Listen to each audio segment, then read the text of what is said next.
The airplane shook as Karen ripped my 3-year-old's asthma inhaler from his tiny hands. "Stop drugging your child," she screamed, throwing his life-saving medicine out the window at 30,000 feet. My son turned blue, gasping for air. She had no idea I owned every company that controlled her life. Before watching full story, comment below from where you watching. Also like and subscribe for more stories. The airplane's engines hummed softly as I settled into my seat, cradling my 3-year-old son Tommy against my chest. His tiny fingers clutched his favorite stuffed elephant while his breathing came in short, labored gasps. The familiar wheeze that had become the soundtrack of our lives filled the small space around us. "Mommy, my chest hurts," Tommy whispered, his big brown eyes looking up at me with the kind of trust that both broke and strengthened my heart every single day. I reached into my carry-on bag and pulled out his inhaler, the small blue device that meant the difference between life and death for my little boy. Tommy had severe asthma, the kind that could turn a simple cold into a hospital stay, a laugh into a struggle for air, a normal childhood into a series of careful calculations and emergency preparations. "Here, baby," I said softly, helping him position the inhaler correctly. "Take a deep breath for mommy." As Tommy used his inhaler, I noticed the woman across the aisle watching us with obvious disapproval.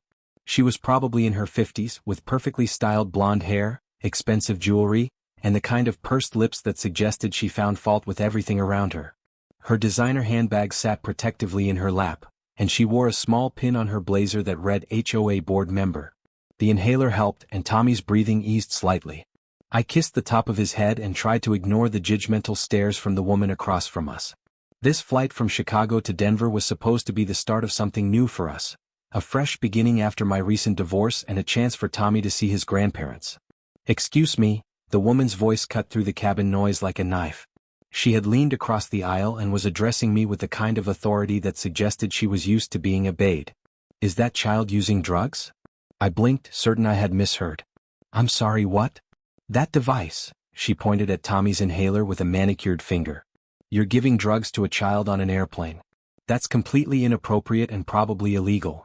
My mouth fell open. "Ma'am, this is his asthma inhaler. It's medication he needs to breathe." "I don't care what you call it," she snapped, her voice getting louder and attracting attention from other passengers. "You're exposing everyone on this plane to whatever chemicals are in that thing. Some people have sensitivities, you know. It's completely selfish and irresponsible." Tommy pressed closer to me, sensing the tension. His breathing was starting to become labored again. Stress was one of his triggers, and this woman's hostile energy was affecting him. "Ma'am, I understand your concern, but this is a medical device prescribed by his doctor. My son has severe asthma, and without this medication he could have a life-threatening attack." The woman scoffed. "That's what they all say. These days, everyone has some kind of made-up condition that requires special treatment. When I was growing up, children didn't need all these drugs and devices. They just learned to tough it out." I felt my blood pressure rising, but I tried to keep my voice calm for Tommy's sake. "Asthma isn't made up, ma'am. It's a serious medical condition that affects millions of children." "Oh, please," she rolled her eyes dramatically. "It's probably just anxiety or attention-seeking behavior. I see it all the time in my neighborhood, parents medicating their children instead of actually parenting them." The flight attendant, a kind-looking woman in her 30s, approached our row. "Is everything all right here?" The HOA woman immediately switched to her most authoritative voice. "Yes, I'd like to file a complaint. This woman is using some kind of drug device on her child, and I'm concerned about the safety of other passengers. I demand that you confiscate it immediately." "Ma'am," the flight attendant said gently, "if this is a prescribed inhaler for asthma, then it's perfectly legal and necessary medical equipment." "How do we know it's really prescribed?" the woman demanded. "Anyone can buy these things online now. I'm telling you, it's dangerous.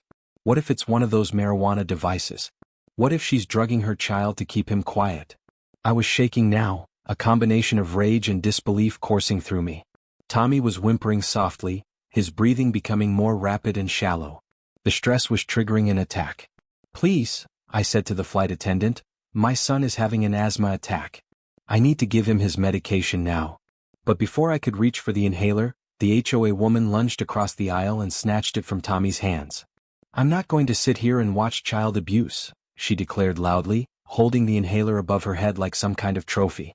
"Give that back," I shouted, unbuckling my seatbelt and reaching for the device. "He needs that to breathe." Tommy started crying, his sobs interrupted by increasingly desperate gasps for air. Other passengers were turning in their seats, some filming with their phones, others looking shocked and concerned. "Ma'am, please return the medical device immediately," the flight attendant said firmly, but the woman was beyond reason now. "No. I'm protecting this child and everyone else on this plane from whatever chemicals are in this thing."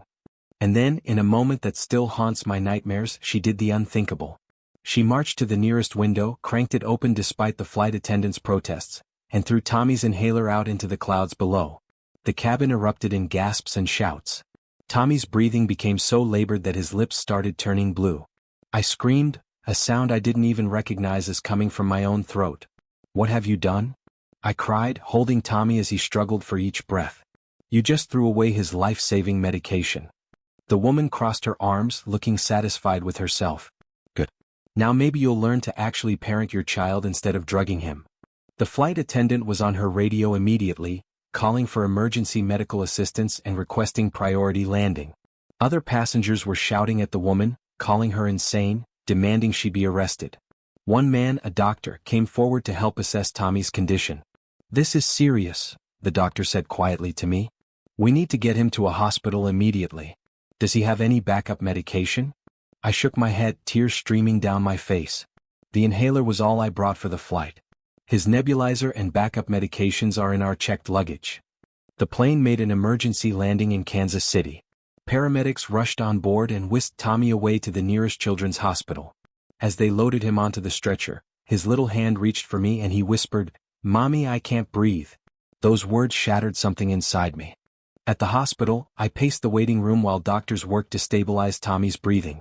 The HOA woman had been arrested at the airport, but that felt like cold comfort as I watched my son fight for his life through the window of his hospital room. "Mrs. Chin?" A nurse approached me. "Your son is asking for you." I rushed to Tommy's bedside. He was connected to multiple machines with an oxygen mask covering his small face, but his eyes were alert and he was breathing steadily. "Hi, baby," I whispered, stroking his hair. "How are you feeling?" "Better," he said, his voice muffled by the mask. "The mean lady made me sick." "I know, sweetheart. But she can't hurt you anymore." Dr. Patterson, the attending physician, pulled me aside. "Your son is stable now, but I have to tell you, this was one of the most severe asthma attacks I've seen in a child his age. If the flight had been any longer, or if we hadn't been able to land when we did." He didn't need to finish the sentence. "Thank you," I managed, my voice barely a whisper. "Thank you for saving him." 2 days later, Tommy was well enough to be discharged. As we prepared to continue our journey to Denver, I made a phone call that would change everything. "Marcus," I said to my assistant, "I need you to find out everything there is to know about a woman named Patricia Donnelly. She was on Flight 447 from Chicago to Denver, and she's apparently on some HOA board." "Right away, Miss Chin." "What level of information are you looking for?"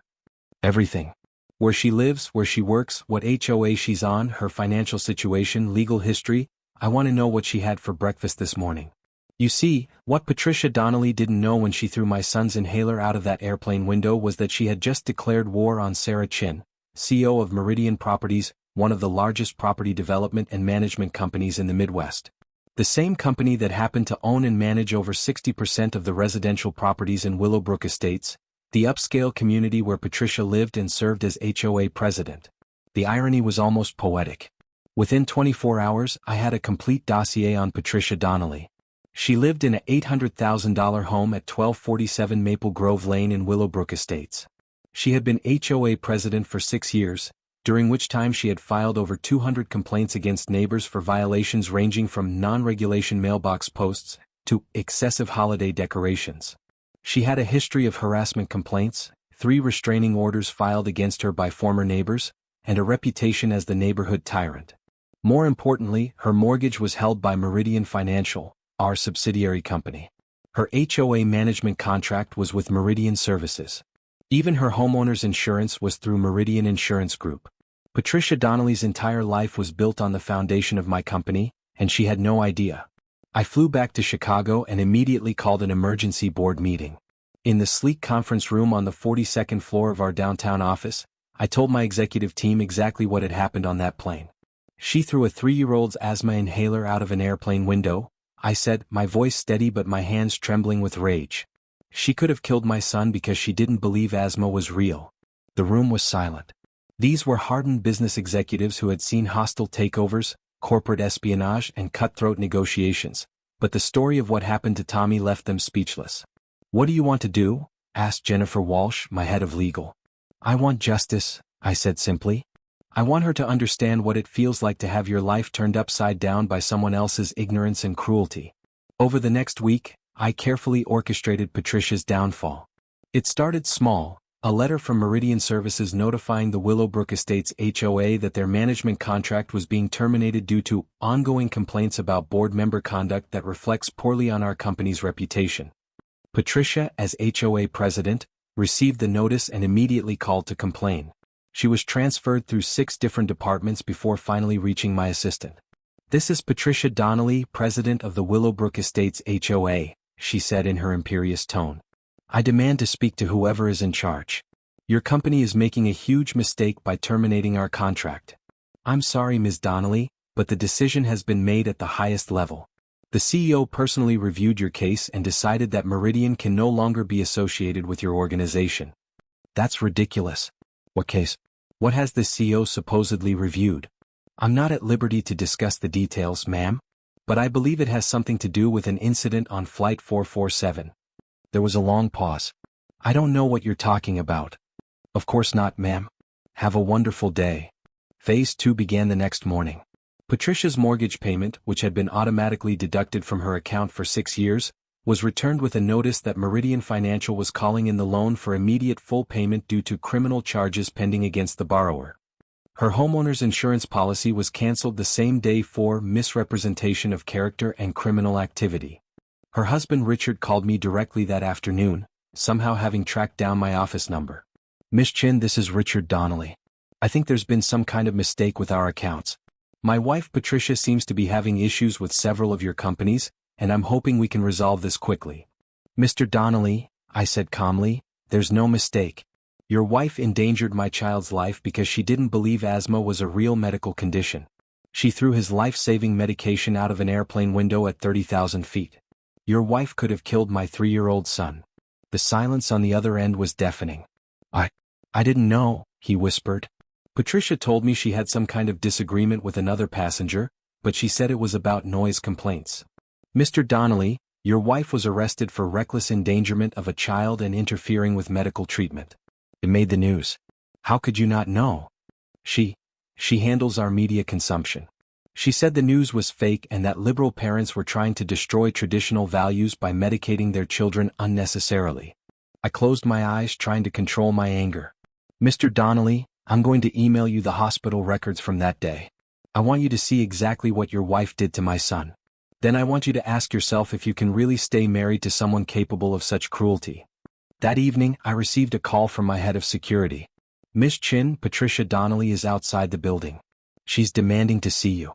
Security is handling it, but I thought you should know." "Let her up," I said, "but have 2 guards escort her to my office." 20 minutes later, Patricia Donnelly stood in my office doorway, flanked by 2 security guards. She looked different from the polished woman on the airplane. Her hair was disheveled, her makeup smeared, and her designer clothes looked like she had slept in them. "You," she said, pointing a shaking finger at me, "you're destroying my life over nothing." "Nothing?" I stood up slowly from my desk. "You call my son's life nothing? It was just an inhaler. The child was fine." "The child was not fine," I shouted, my composure finally breaking. "My son spent 2 days in intensive care because of you. He couldn't breathe because you decided that your ignorant opinion was more important than a doctor's prescription. I was protecting everyone on that plane from drug exposure. You were protecting no one. You were inflicting your ignorance and hatred on a sick child." I walked around my desk until I was standing directly in front of her.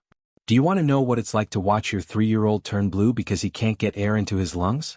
Do you want to know what it sounds like when he whispers, 'Mommy, I can't breathe,' while paramedics work to save his life?" For the first time since this whole nightmare began, I saw a flicker of uncertainty in her eyes. But children these days are over-medicated. Parents use drugs instead of discipline. Tommy has asthma." I screamed. "It's a medical condition. It's not behavioral. It's not psychological. It's a chronic disease that affects his lungs and airways. Without his medication he could die. The office fell silent except for the sound of my heavy breathing and Patricia's sniffling. She was crying now, but I felt no sympathy for her. "I didn't know," she whispered. "You didn't want to know," I corrected. "You made assumptions based on your prejudices and nearly killed a child because of them. What do you want from me?" "I want you to understand consequences," I said, returning to my desk. "I want you to feel what it's like when someone with power over your life makes decisions based on ignorance and cruelty." Over the next month, Patricia's world continued to crumble. The HOA voted to remove her as president after learning about the airplane incident. Several neighbors who had suffered under her tyrannical rule for years came forward with their own stories of harassment and abuse of power. Her husband Richard filed for divorce, citing irreconcilable differences and emotional distress. He moved out of their Willowbrook home and into an apartment across town. Without the HOA management contract, Patricia had no income. Without income, she couldn't make the mortgage payment that Meridian Financial was demanding in full. The house went into foreclosure. Local news stations picked up the story of the airplane inhaler incident, and Patricia became a social media pariah. Videos of her throwing Tommy's medication out of the plane window went viral, with millions of people sharing their outrage and their own stories of children with asthma and other medical conditions. 1 month after the airplane incident, Patricia showed up at my office again. This time she was alone and looked completely defeated. Her clothes were cheap and wrinkled, her hair was unwashed, and she had deep circles under her eyes. "Please," she said when my assistant tried to turn her away. "I just need 5 minutes. Please." I agreed to see her, curious about what she would say now that she had lost everything. "I'm sorry," she said as soon as she sat down. "I'm sorry about your son. I'm sorry about the inhaler. I'm sorry about everything." I studied her face, looking for signs of manipulation or fake remorse, but she seemed genuinely broken. "Why are you sorry now?" I asked. "What's changed?" "My nephew," she whispered. "My sister's boy, Jake. He's 8 years old and he has asthma too. I never knew. I never understood. Last week he had an attack at a family gathering and I watched my sister give him his inhaler and I realized." She started crying again. "I realized what I did to your little boy. I realized I could have killed him. I felt something shift inside me, not forgiveness but perhaps the beginning of understanding. Jake couldn't breathe," she continued. "He was so scared and his lips turned blue just like you said your sons did. And I thought about how I had thrown away the one thing that could have helped him and I felt sick. I felt physically sick." "Patricia," I said quietly, "do you truly understand what you did?" "Yes," she nodded vigorously. "I understand that I let my ignorance and my need to control everything around me put a child's life in danger. I understand that I was wrong about asthma being fake or behavioral. I understand that I destroyed my own life because I couldn't admit when I was wrong." We sat in silence for several minutes. "What do you want from me now?" I asked. "Nothing," she said, surprising me. "I don't want anything. I can't undo what I did. I can't give you back those terrifying hours in the hospital. I can't take away your son's trauma or your trauma. I just wanted you to know that I understand now and I'm truly deeply sorry." She stood to leave then turned back. "How is he? Your son?" "He's doing well," I said softly. "He's stronger than ever actually. The doctors said surviving such a severe attack without lasting damage is unusual. He's resilient." "I'm glad," she said, and I could hear the sincerity in her voice. "I'm so glad he's okay." After she left, I sat in my office for a long time, thinking about justice and revenge and forgiveness. I had set out to destroy Patricia Donnelly's life, and I had succeeded. But seeing her broken and genuinely remorseful didn't bring me the satisfaction I had expected. That evening I called my legal team. "I want to make Patricia Donnelly an offer," I said. "I want to give her a chance to earn some redemption." "What kind of offer?" Jennifer asked. "A job. Entry-level, minimum wage in our customer service department. But with a special assignment, she'll be handling calls from parents of children with medical conditions who are having issues with their property management companies or insurance claims." "You want her to help the people she used to dismiss and ignore?" "I want her to learn," I said. "I want her to hear their stories, to understand their struggles, to become an advocate instead of an obstacle." The next day I called Patricia myself. "I'm offering you a job," I said without preamble. "It's not much, minimum wage, customer service, no benefits to start. But it's a chance to do something positive with what you've learned." "Why?" she asked, her voice full of confusion. "Why would you help me after what I did?" "Because Tommy asked me to," I said, which was true. The night before, as I was tucking him into bed, he had asked me why the mean lady on the airplane was so angry. She didn't understand that some people need medicine to be healthy, I had explained. She thought you were pretending to be sick. Is she still mean? He had asked. I don't think so, baby. I think she learned that she was wrong. Maybe someone should teach her about asthma, he had said with the simple wisdom of a 3-year-old. So she can help other kids like me. Patricia, I continued, my son thinks you should learn about asthma so you can help other children. Are you willing to do that? There was a long pause. Yes, she whispered. Yes, if you'll give me the chance, I'd like to try to help instead of hurt. 6 months later, I received a letter from Patricia. She had become one of our most effective customer service representatives, specializing in helping families navigate insurance claims for children's medical equipment and medications. She had also started volunteering with the local chapter of the Asthma and Allergy Foundation, sharing her story as a cautionary tale about the dangers of medical ignorance. I can never undo what I did, she wrote, but I can spend the rest of my life making sure other children get the help they need instead of the judgment I gave. Thank you for giving me the chance to become a better person. Tommy, now 4 years old, still carries his inhaler everywhere. But he also carries something else, a confidence and resilience that comes from surviving something terrible and emerging stronger. He knows that most people are kind and want to help, but he also knows that some people don't understand, and that's okay as long as they're willing to learn. Sometimes, late at night, I still think about that moment on the airplane when Patricia threw Tommy's inhaler out the window. I think about the fear in his eyes, the sound of his labored breathing, the feeling of helplessness as I watched him struggle for air. Those memories still wake me up some nights, my heart pounding as I remember the terror of watching my baby turn blue. But I also think about all the lives that have been changed since that day. Patricia has helped over 800 families navigate the complex world of medical insurance and equipment approval. Each success story feels like a small victory against the ignorance that nearly killed my son. One particularly emotional case involved a young mother named Maria whose 6-year-old daughter Sophia had been denied coverage for her asthma medication by 3 different insurance companies. The family had been forced to ration Sophia's medication, giving her smaller doses and hoping it would last until they could afford to buy more. When Maria called our customer service line, she was sobbing so hard she could barely speak. My daughter can't breathe, she kept saying. They say her condition isn't severe enough to warrant the expensive medication, but she's in the emergency room twice a month. Patricia spent 6 hours on that case. She called doctors, insurance representatives, pharmacists, and even reached out to the drug manufacturer to find a compassion program. She researched medical studies, gathered documentation, and built a case so comprehensive that the insurance company had no choice but to approve Sophia's medication. But Patricia didn't stop there. She followed up with Maria every week for 2 months, making sure Sophia was responding well to the proper medication dosage and helping the family understand their rights as patients. She even connected them with a local support group for families dealing with childhood asthma. Before Patricia helped us, I felt so alone, Maria told me during a call to thank our company. I thought I was a bad mother because I couldn't afford my daughter's medicine. Patricia made me understand that this wasn't my fault, and that there were people who wanted to help us. The transformation in Patricia has been remarkable to watch. The woman who once believed that childhood medical conditions were signs of parental weakness now spends her lunch breaks researching new treatments and advocacy organizations. She has become an expert on children's respiratory conditions, insurance law, and patient rights.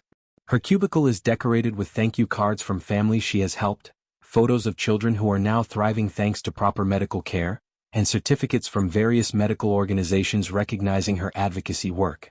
The HOA president who once terrorized her neighbors has become a fierce protector of society's most vulnerable members. 3 months ago, Patricia asked to speak with me privately. She had been working for us for nearly a year at that point, and her performance reviews were consistently outstanding.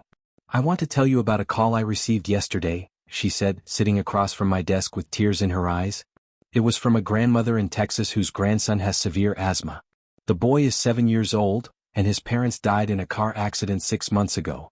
She's been trying to navigate his medical care on a fixed income while grieving the loss of her own child.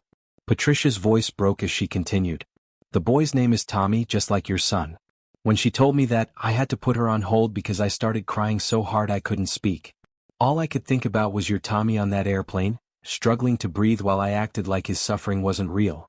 What happened with the case? I asked gently. I spent 3 days working on it. I got his medication approved, connected them with a local support group for children who have lost parents, and even arranged for a medical equipment company to donate a home nebulizer. But Sarah, when I heard that little boy's voice on the phone, thanking me for helping him breathe better. She paused, wiping her eyes. I realized that every child I help is a chance to honor what I almost took away from your family. Patricia has now been with our company for 2 years.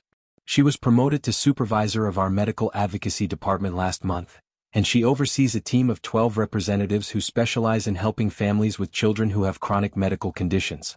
Under her leadership, our department has revolutionized how insurance claims for pediatric medical equipment are processed. Wait times have been reduced from weeks to days, approval rates have increased by 40%, and customer satisfaction scores are the highest in company history. But perhaps most importantly, Patricia has created a training program that she calls Understanding Before Judging. Every new employee in our company goes through this program, which teaches them about various medical conditions, the challenges families face when dealing with chronic illness, and the importance of empathy in customer service. During these training sessions, Patricia shares her own story.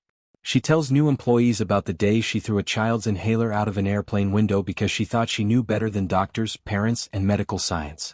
She describes watching that same child turn blue and fight for his life because of her ignorance. I want you to understand, she tells each new group, that behind every call you take is a family that's scared, frustrated, and looking for hope. They're not trying to cheat the system or take advantage of anyone. They're trying to keep their children healthy and alive. Your job isn't to judge them, it's to help them. The ripple effects of that terrible day on Flight 447 continue to spread. Last year, Patricia was invited to speak at a national conference on pediatric respiratory health. Her presentation, titled From Ignorance to Advocacy, How One Mistake Changed Everything, was attended by over 1,500 healthcare professionals, insurance executives, and patient advocates. In her speech, she displayed a photo of Tommy using his inhaler during one of our company picnics. He was laughing with other children, completely carefree despite the medical device in his hand. "This is Tommy Chin," she told the audience. "2 years ago, I nearly killed him because I thought I knew better than his doctors.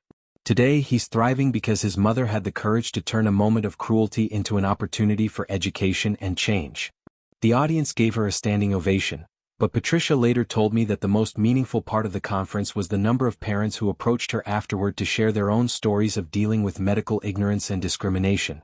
One mother told me that a teacher had confiscated her daughter's inhaler during a field trip, saying it looked like a vaping device, Patricia recounted.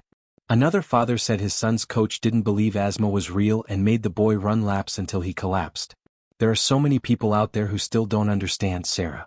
We have so much work to do. And we do have work to do." Patricia now splits her time between her role at Meridian Properties and her volunteer work with medical advocacy organizations. She has helped draft legislation to protect children's rights to carry medical devices in schools, testified before state insurance committees about coverage discrimination, and even started a scholarship program for families who can't afford medical equipment. The scholarship program, which she named Tommy's Fund with my permission, has helped over 200 families in the past year. Each recipient receives not only financial assistance but also ongoing support from Patricia's team to ensure they understand their insurance benefits and know how to advocate for their children's needs. Tommy, now 5 years old, is thriving beyond our wildest dreams. His asthma is well controlled with proper medication and monitoring, and he's one of the most confident, empathetic children I've ever known. He often asks about Miss Patricia and whether she's still helping other kids like him.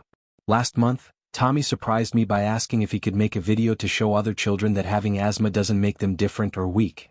In the video, he demonstrates how to use an inhaler properly, explains that asthma medicine isn't scary, and encourages other kids to never be ashamed of needing help to breathe. "Some people don't understand about asthma," he says in the video, his small face serious and sincere. "But that's okay because we can teach them. My mommy taught Miss Patricia, and now she helps lots of kids like me." The video has been viewed over 2 million times and has been shared by pediatric hospitals, asthma organizations, and advocacy groups around the world. Tommy receives fan mail from children who say his video helped them feel brave about using their inhalers at school or explaining their condition to friends. Patricia framed a photo from the video and keeps it on her desk. Sometimes I catch her looking at it with a mixture of sadness and pride, sadness for the harm she almost caused, and pride for the healing she has helped create. The relationship between Patricia and our family has evolved in ways I never could have predicted. She's not exactly a friend, but she's not an enemy either. She's something more complex. A person who caused us terrible pain but who has dedicated her life to ensuring that pain serves a greater purpose. Every year on the anniversary of the airplane incident, Patricia sends Tommy a card. Not to our home, she respects our privacy too much for that, but through the company. The cards always contain the same message: "Thank you for teaching me to be better." This year Tommy asked if he could send her a card back. In his 5-year-old handwriting he wrote, "Dear Miss Patricia, thank you for helping kids like me. Love, Tommy." He drew a picture of children playing together, some holding inhalers, all of them smiling. When Patricia received the card, she called my office, crying so hard she could barely speak. "He forgives me," she kept saying. "That beautiful little boy forgives me." But I think the truth is more complex than forgiveness. I think what Tommy has given Patricia, what we've all given each other, is something even more powerful. The chance to transform pain into purpose, cruelty into compassion, and ignorance into understanding. The woman who threw my son's inhaler out of an airplane window no longer exists. In her place is someone who has saved hundreds of children's lives through her advocacy work, who has educated thousands of people about medical conditions, and who has proven that even the worst mistakes can become the foundation for the greatest good. Patricia Donnelly destroyed her old life through an act of ignorance and cruelty. But from the ashes of that destruction she built something beautiful, a legacy of helping the very people she once dismissed and ignored. Tommy starts kindergarten next month. His backpack contains his inhaler, his emergency action plan, and a small photo of all the children who have been helped by Patricia's advocacy work, a reminder that his strength and resilience have inspired others to fight for kids like him. I look at that photo sometimes and think about the butterfly effect, how one terrible moment on an airplane set in motion a chain of events that has improved the lives of thousands of families. It's not that I'm grateful for what Patricia did to Tommy, I'll never be grateful for that. But I am grateful for what we all chose to do with that pain. We chose to build rather than destroy. We chose to heal rather than harm. We chose to turn a moment of cruelty into a lifetime of compassion. And in the end, that might be the most powerful revenge of all, not destroying your enemy but helping them become someone worthy of your respect. The medicine that Patricia threw away that day was replaced within hours. But the lessons we all learned from that terrible moment will last a lifetime. In the end, that might be the most important medicine of all.